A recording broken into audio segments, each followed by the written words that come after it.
kebenaran itu. Tetapi hindarilah omongan yang kosong dan yang tak suci, yang hanya menambah kefasikan.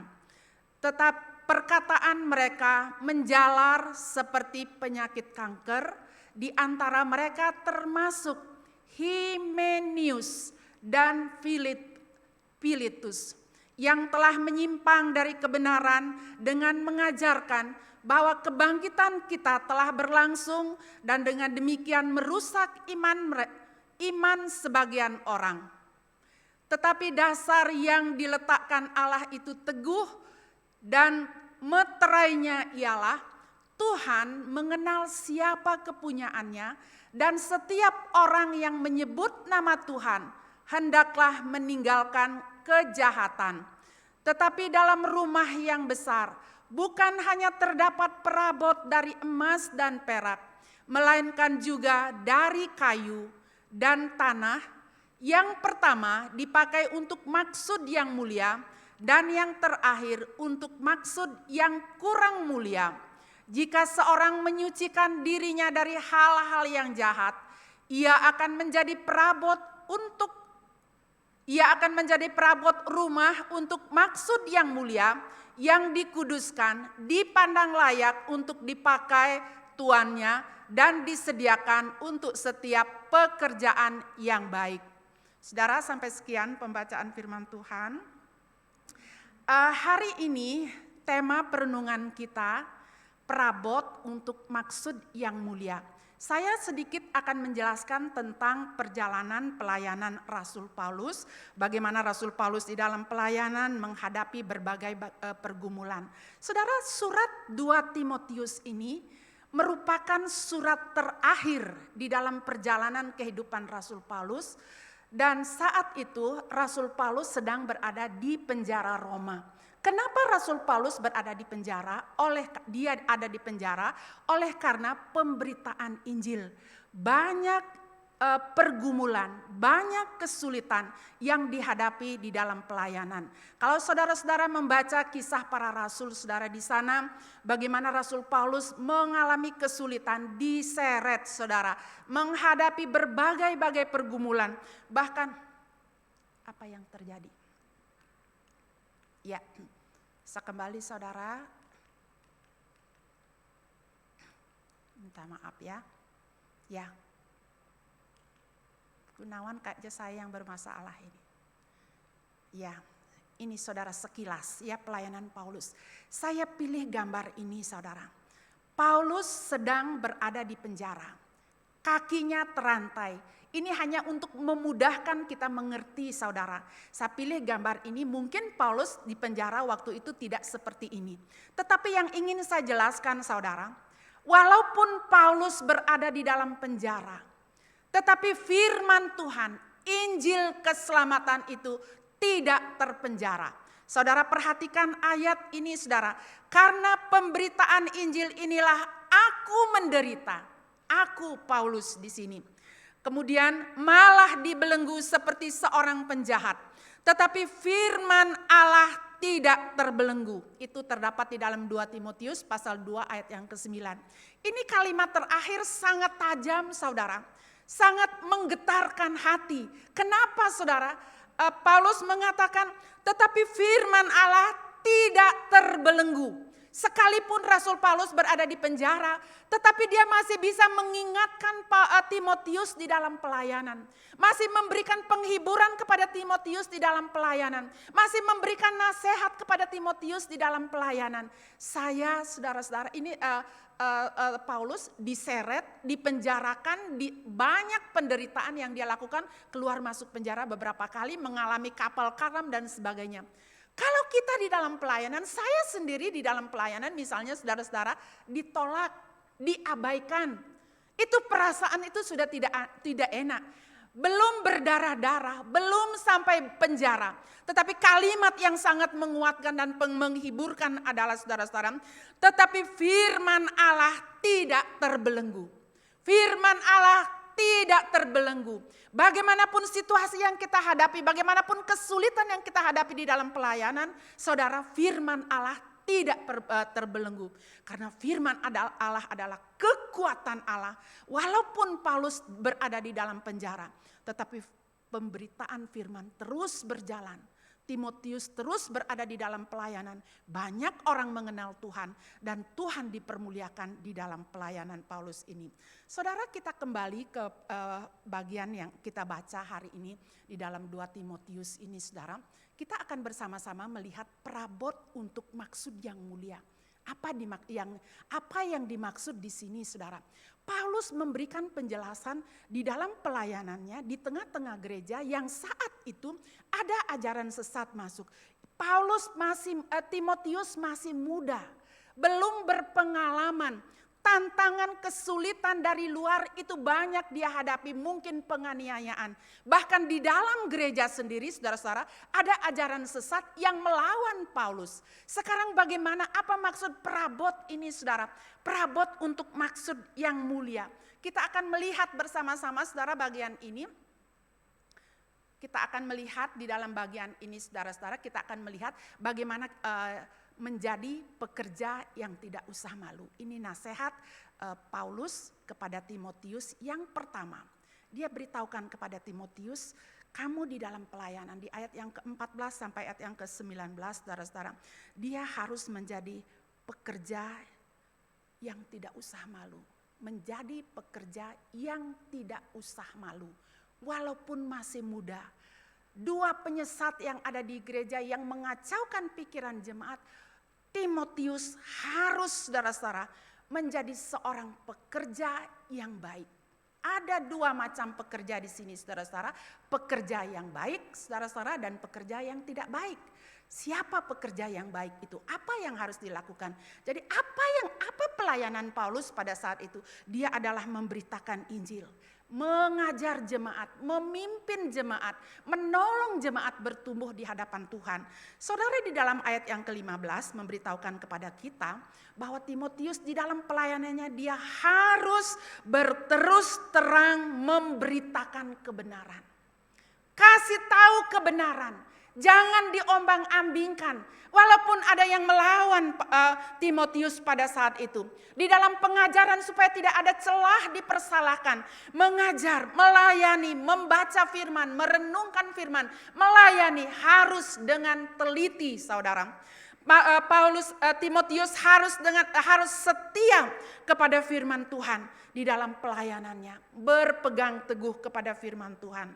Itulah sebabnya saudara-saudara, kita bersyukur di tengah-tengah gereja kita sedang bersama-sama bergerak, kelompok share bersama-sama, saling menguatkan, saling mengingatkan saudara untuk membaca firman. Tuhan menolong saya dan saudara waktu membaca firman tidak sekedar lewat. Tetapi saudara ingatlah sebelum membaca firman, berdoalah sebelum saudara bersaat teduh, berdoalah kepada Tuhan. Tuhan, hari ini pagi ini saya akan baca Amsal sekian, atau Kisah Rasul pasal sekian, atau bagian firman Tuhan yang lain pasal sekian. Tolong berbicaralah kepada saya. Apa yang Tuhan mau saya mengerti supaya sepanjang hari itu kita bisa lakukan. Kita bisa merenungkan sehingga kita bisa kuat di hadapan Tuhan. Ini saudara pekerja yang baik, menjadi pekerja yang baik. Kemudian kita akan melihat bersama-sama ada pekerja yang tidak baik. Siapa mereka, saudara? Kenapa muncul pekerja yang tidak baik? Pekerja yang tidak baik ini mereka menyimpang dari kebenaran firman Tuhan, penyesat yang ada di tengah-tengah gereja. Itu ditulis di pasal 1 Timotius pasal 1 ayat yang ke-6. Kemudian menyimpang dari firman Tuhan.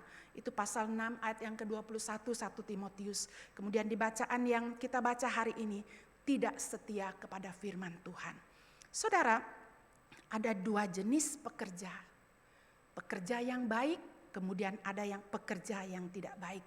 Apa yang membedakan, saudara? Kenapa ada pekerja yang baik, ada pekerja yang tidak baik? Slide berikutnya tolong Gunawan. Perbedaan antara kedua pekerja adalah cara mereka memperlakukan firman Tuhan atau memperlakukan kebenaran firman Tuhan. Karena firman Tuhan merupakan harta yang indah. Saudara, firman Tuhan merupakan harta yang indah. Tadi ada dua perbedaan pekerja, pekerja yang baik, pekerja yang kurang baik. Yang membedakan mereka adalah bagaimana mereka memperlakukan firman Tuhan itu sendiri.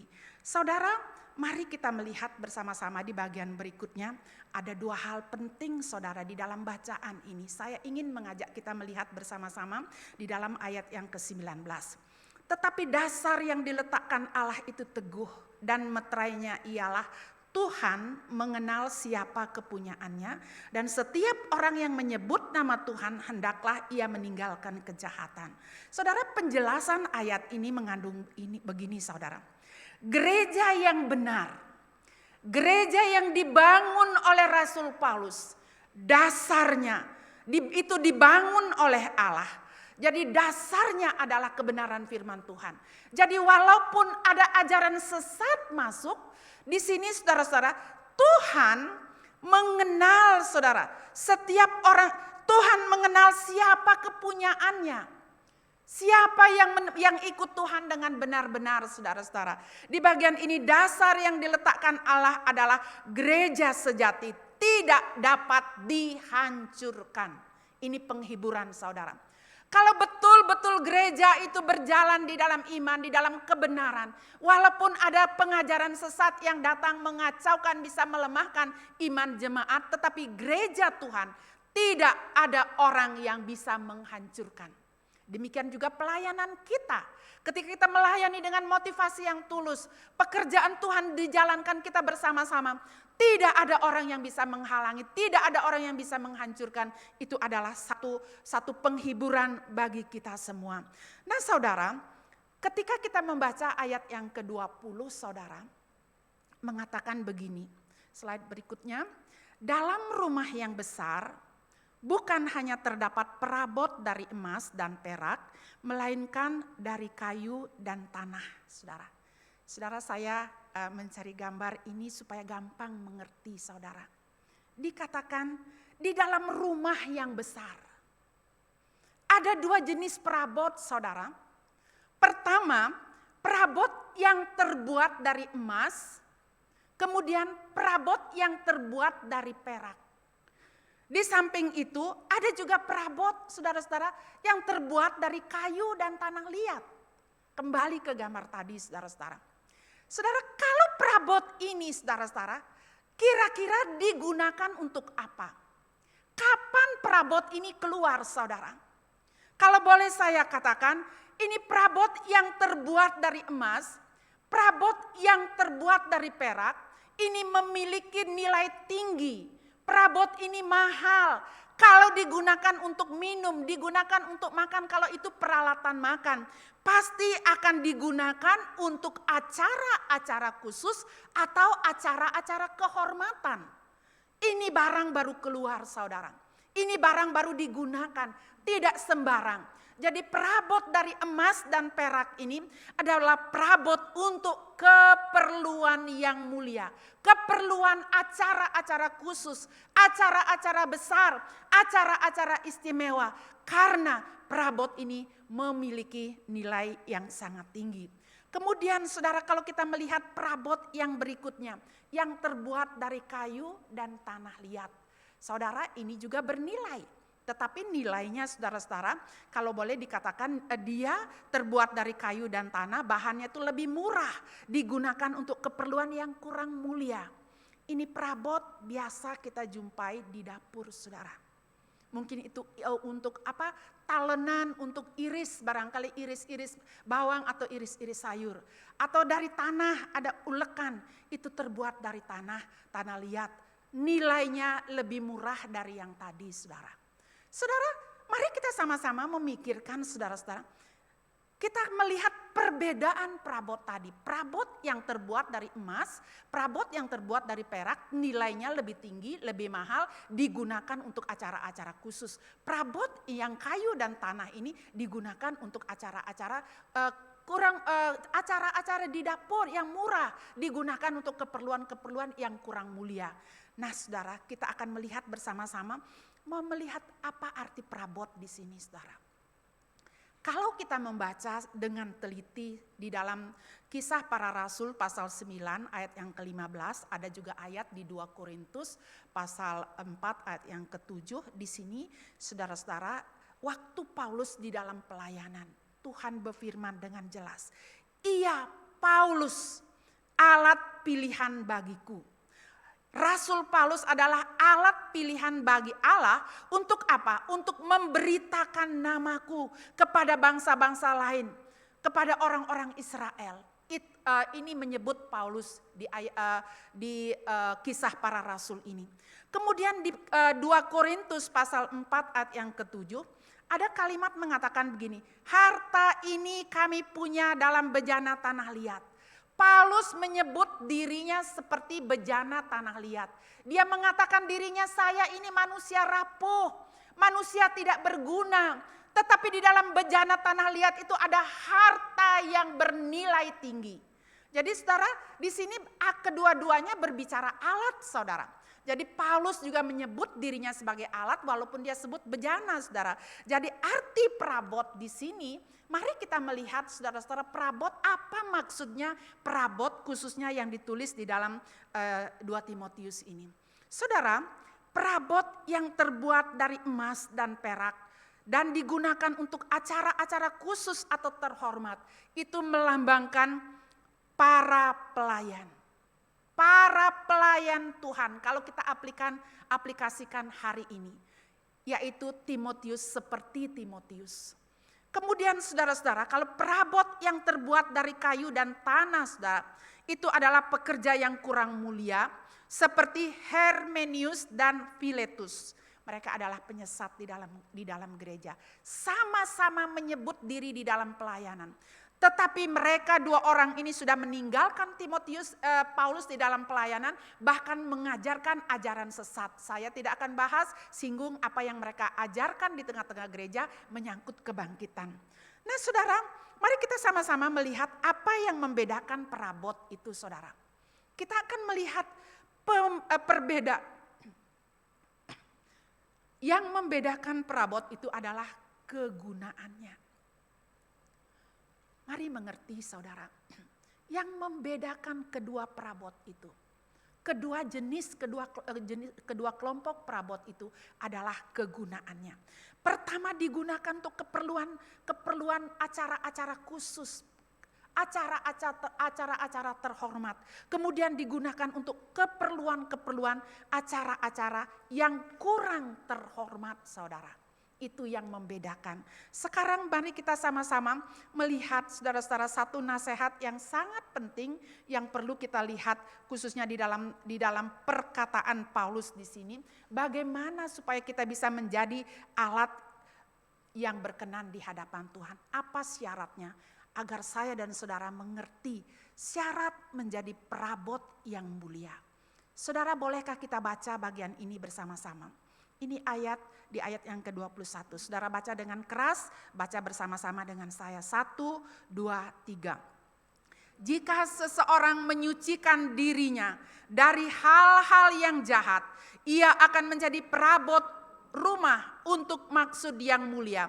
Ia dikuduskan, dipandang layak untuk dipakai tuannya, disediakan untuk setiap pekerjaan yang mulia. Ayat yang ke-21.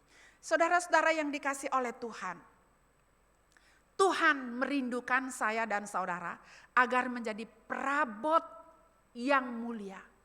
Bagaimana syaratnya, saudara? Tidak ada jalan lain. Di ayat 21 dengan jelas memberitahukan kepada kita, jika seseorang menyucikan dirinya dari hal-hal yang jahat, ia akan menjadi perabot rumah untuk maksud yang mulia. Ia dikuduskan, dipandang layak untuk dipakai tuannya, disediakan untuk setiap pekerjaan yang mulia. Saudara yang dikasih oleh Tuhan, sebagai pelayan Tuhan, sebagai anak-anak Tuhan, ketika saudara dan saya percaya kepada Tuhan Yesus sebagai Tuhan dan Juru Selamat, saudara, kita adalah pengikut Tuhan, abdinya Tuhan. Kita diampuni dosa-dosa kita. Tetapi bukan berarti begitu kita percaya kepada Tuhan, kita berubah 100%. Tidak ada dosa lagi, tidak ada kesalahan lagi. Tidak. Itu adalah langkah awal. Jadi untuk pengudusan itu saudara, perjalanan kehidupan saya dari hari ke hari. Saudara, kita akan dikuduskan oleh Tuhan. Bagaimana saudara dan saya bisa mengalami pengudusan itu saudara? Dengan cara kita mengenal firman Tuhan. Di dalam Mazmur 119 ayat 9 mengatakan begini. Dengan apakah seorang muda mempertahankan kelakuannya yang bersih? Dengan menjaganya sesuai dengan firman Tuhan. Saudara, firman Tuhan mengingatkan kita akan dosa kita. Firman Tuhan menegur kita. Firman Tuhan memperbaharui hati kita. Firman Tuhan menguduskan kita, menyadarkan dosa kita. Kalau kita tidak pernah membaca firman Tuhan, hati ini akan kebal saudara, tidak rasa bersalah. Kenapa firman Tuhan itu begitu penting? Kita tidak boleh jauh dari firman Tuhan. Bersyukur untuk saat ini saudara bisa ada HP, saudara bisa baca di rumah, di jalan, di kantor, ketika menunggu di ruang tunggu, itu bisa buka HP, baca Alkitab, itu bagus. Kita bersyukur untuk kemajuan hal ini. Tetapi saya rindu saudara, setiap kita tetap menggunakan membaca Alkitab secara manual di rumah. Kenapa begitu penting saudara? Kita bisa kasih tanda, oh saya sudah baca Amsal sekian, oh ada ayat yang berkesan saya kasih tanda. Penting supaya mengingat. Tidak apa-apa Alkitab kita kotor, itu penting. Daripada Alkitab kita mulus, kita tidak pernah sentuh. Kita bersalah di hadapan Tuhan, kita kehilangan kekuatan. Saudara, saya menjelaskan sedikit saudara-saudara. Itu firman Tuhan ubah hidup kita dari dalam keluar saudara. Ini bisa pura-pura di luar baik-baik saudara. Kalau ini hati tidak diisi dengan firman Tuhan, ini hati ini akan keruh, akan kosong, akan lemah, akan hambar, gampang uring-uringan. Karena tidak ada yang kendalikan kita dan tolong kita, menegur kita. Jadi firman Tuhan itu adalah harta yang paling mahal dalam kehidupan kita. Nah sekarang kalau di dalam pelayanan saya aplikasikan dengan pelayanan, ibu tidak ada hubungannya dengan saya, ini firman Tuhan. Saya tidak pelayanan di gereja, saya jemaat biasa. Tidak saudara, ini semua tentang kita. Karena ketika saya dan saudara percaya kepada Tuhan Yesus, saudara, hidup ini adalah sekarang abdinya Tuhan. Kita mengabdikan hidup kita kepada Tuhan. Kita melayani Tuhan bukan hanya di mimbar, bukan hanya pemain musik, bukan saja hanya pelayanan pembesukan dan sebagainya. Saudara, kita memperhatikan orang lain. Kita peduli dengan orang lain. Kita memikirkan kebutuhan orang lain. Pelayanan adalah segala sesuatu yang kita lakukan untuk kepentingan orang lain. Saudara sedang melayani. Tetapi yang menjadi pertanyaan, apakah kita alat yang kudus, alat yang bersih atau bagaimana saudara? Nah Bapak Ibu saudara-saudara yang dikasih oleh Tuhan, hati ini perlu dikuduskan, pikiran ini perlu dikuduskan, mata ini perlu dikuduskan, mulut ini perlu dikuduskan, tangan ini perlu dikuduskan, langkah ini perlu dikuduskan, bahkan hasrat hidup kita. Keinginan kita perlu dikuduskan. Kadang-kadang keinginan kita melenceng daripada keinginan Tuhan, saudara. Keinginan kita sering kedagingan kita yang jalan. Mari bersama-sama saudara dekat dengan Tuhan. Hidupi firman Tuhan, baca firman Tuhan, lakukan firman Tuhan. Itu akan mengubah hidup kita dari dalam. Saudara, saya akan menunjukkan gambar saudara. Silakan Wawan. Kalau saudara ke dapur, katakanlah malam-malam saudara lapar, saudara ke dapur. Contoh, saudara mau masak Indomie. Piring ada, mangkok ada. Kalau mau minum teh hangat, gelas pun ada. Semoga gambar ini menolong saudara. Kira-kira kalau saudara ke dapur, saudara mau masak 1 bungkus Indomie. Saudara akan cari mangkok yang sudah bersih. Perabot yang bersih. Saudara akan ambil mangkok yang bersih. Tinggal masak Indomie dan gunakan untuk makan. Kalau saudara mau minum teh hangat malam-malam rasanya kok seperti dingin, mau minum teh panas sedikit. Akan ambil gelas yang bersih. Untuk apa? Mau minum, mau bikin teh untuk dipakai pada saat itu. Saudara, ini gambaran saudara-saudara. Berbicara tentang Tuhan mencari perabot yang bersih. Mencari alat yang bersih. Yang menjadi pertanyaan, apakah saya alat yang bersih atau tidak? Saudara, saya banyak kelemahan. Tetapi dengan bagian ini mari kita bersama-sama memikirkan, berjuang. Terus mohon Tuhan kuduskan kita. Sucikan kita. Layakkan kita. Agar kita dapat dipakai oleh Tuhan di dalam pelayanan. Saudara-saudara yang saya kasih di dalam Tuhan. Apalagi saudara yang terlibat di dalam pelayanan, entah pemain musik, entah pemimpin pujian, apapun itu saudara, pelayanan saudara, entah saudara menolong orang, pastikan hati kita, pikiran kita, kondisi kita di dalam keadaan bersih. Kalau tidak saudara, kita akan kehilangan kekuatan. Masalah bersih, masalah pengampunan, Tuhan sudah sediakan bagi saya dan saudara pengampunan. Bahkan saudara-saudara yang dituntut oleh Tuhan saudara adalah penyucian diri kita dari hari ke hari. Di dalam Yesaya 59 ayat 1 dan kedua memberitahukan kepada kita. Sebab tangan Tuhan bukan kurang panjang untuk menolong kita. Telinganya bukan kurang tajam untuk mendengar doa kita. Tetapi yang memisahkan aku, Allah dengan kamu, Allah dengan kita adalah segala kejahatan kita, dosa kita. Mungkin kejahatan kita tidak bunuh orang yang mengerikan, yang berhubungan dengan polisi, mungkin tidak itu. Tetapi sedikit kesombongan cukup menghalangi saudara dan saya. Sedikit kemarahan cukup menghalangi doa kita, cukup menghalangi pelayanan kita. Seorang hamba Tuhan di dalam percakapan saya ngomong-ngomong dengan dia katakan begini, Ibu Suci, hari ini tuh saya pelayanan capek sekali. Saya lakukan pelayanan dari sini ke sini, ada beberapa pelayanan. Kau tahu tidak, saya kehilangan gigi. Saya pikir kenapa kehilangan gigi, saya kira giginya bagaimana begitu. Saya kehilangan kekuatan. Saudara, kita boleh melayani dengan baik. Kita boleh melayani dengan hebat. Kita boleh melayani dengan luar biasa. Tetapi jangan kita kehilangan kekuatan kita. Dari mana letak kekuatan itu? Kita perlu persiapkan diri. Tetapi yang paling awal dari pengudusan diri. Pengudusan diri secara terus menerus. Tuhan ubahkan saya dan saudara. Saudara, yang berikutnya saudara. Allah memilih perabot yang siap dipakai untuk mencapai tujuan-tujuannya. Saya ingin mengatakan saudara, ini kalimat yang bagus, semoga menolong kita saudara. Tidak ada hal yang lebih besar daripada menjadi perabot untuk maksud yang mulia. Di dunia ini saudara, kita menyaksikan harta, pengaruh, kekuasaan, kepintaran, jabatan itu penting, tetapi itu hanya sementara.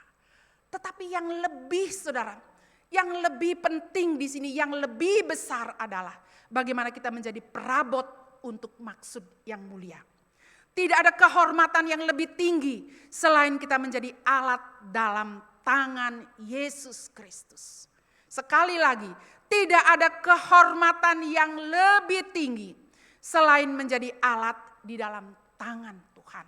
Saudara-saudara yang saya kasih di dalam Tuhan, dengan waktu yang ada, kita bersyukur untuk saudara dan saya sebagai keluarga besar jemaat GKK Panakukang. Hari ini kita sedang mengadakan pemilihan diaken tahap terakhir. Bagi saudara-saudara yang tidak ada kesempatan, yang belum ada kesempatan minggu lalu, hari ini saudara, mari bersama-sama ambil waktu saudara untuk memilih. Ya, mohon Tuhan tolong siapa nama-nama yang Tuhan taruh di hati saudara yang kira-kira saudara percayakan duduk sebagai diaken, pilihlah dia, berdoalah. Duduk sebagai diaken, jabatan sebagai diaken, bukan jabatan yang mudah. butuh kekuatan lebih. Tidak gampang saudara. Duduk sebagai diaken ini pelayanan yang tidak gampang. Bukan berbicara otot, tapi bicara hati saudara. Karena harus mampu memikirkan masa depan gereja. Memikirkan pelayanan. Banyak yang harus bayar harga di dalam pelayanan. Kemudian saudara juga sebagai kapten di share kita masing-masing. Itu bukan pelayanan gampang. Tetapi sebuah tanggung jawab yang Tuhan percayakan. Untuk membawa anggota kita mengenal Tuhan. Berjumpa dengan Tuhan. Kekuatan dari mana? Kekuatan kita tidak mungkin saudara. Mari bergantung sepenuhnya kepada Tuhan. Untuk ke depan gereja akan sama-sama memikirkan pembangunan. Akan membangun gereja, akan membangun rumah Tuhan. Mari terus doakan pelayanan ini. Bersyukur ruangan serbaguna sudah selesai dibangun. Dan anak-anak sekolah minggu akan menggunakan dan untuk kegiatan-kegiatan lain pun akan diadakan di sana. Tetapi mari bersama-sama saudara sekali lagi. Allah memilih saudara perabot yang bersih.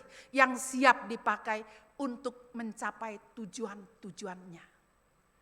Biar kita alat yang kecil tidak apa-apa. Biar kita alat yang tidak kelihatan tidak apa-apa. Biar kita alat yang di belakang layar tidak apa-apa. Tetapi pastikan saudara kita dikuduskan oleh Tuhan. Jaga kekudusan. Kekudusan pikiran kita. Kekudusan perkataan kita. Ucapan kita di dalam kita bekerja. Tuhan terus memberikan saya dan saudara kekuatan. Saudara yang bekerja buka toko. Saudara yang bekerja di kantor. Saudara yang ibu rumah tangga ketika ketemu siapapun. Kita hidup berbeda. Karena Tuhan membuat perbedaan itu di dalam kehidupan saya dan saudara. Kiranya Tuhan akan menolong kita semua. Waktu yang ada, kesempatan yang ada. Mari saudara-saudara, saya merasa kita ini berpacu dengan waktu saudara. Betul-betul berkejar-kejaran dengan waktu. 2022 hampir habis. Apa yang sudah kita kerjakan? Apa yang sudah kita lakukan untuk pelayanan pekerjaan Tuhan? Apakah kita sudah maksimal? Atau satu pertanyaan yang untuk diri saya, untuk kita semua. Apakah saya perabot yang bersih? Atau perabot yang retak? Perabot yang kotor? Mari bersama-sama persembahkan hidup kita kepada Tuhan. Tuhan, saya di sini. Saya punya pergumulan di dalam keluarga. Sekalipun ada pergumulan di pekerjaan, di keluarga, menyangkut kesehatan, menyangkut banyak hal. Tetapi Tuhan saya dan Tuhan saudara adalah Allah yang hidup, yang tahu pergumulan kita, kuasanya jauh lebih besar dari semua masalah yang kita hadapi. Pastikan hidup kita di hadapan Tuhan. Mari terus berbagian di dalam pelayanan. Lihat setiap kesempatan yang Tuhan berikan. Lihat setiap celah, setiap peluang yang Tuhan berikan. Selalu berkata kepada Tuhan, Tuhan apa yang harus saya lakukan? Apa yang Tuhan mau saya lakukan? Beri kekuatan lebih agar rencana Tuhan digenapi dalam kehidupan kita bersama. Pastikan hidup saya dan saudara menjadi perabot yang bersih. Mari kita berdoa. Bapa yang ada di dalam surga, ini kami.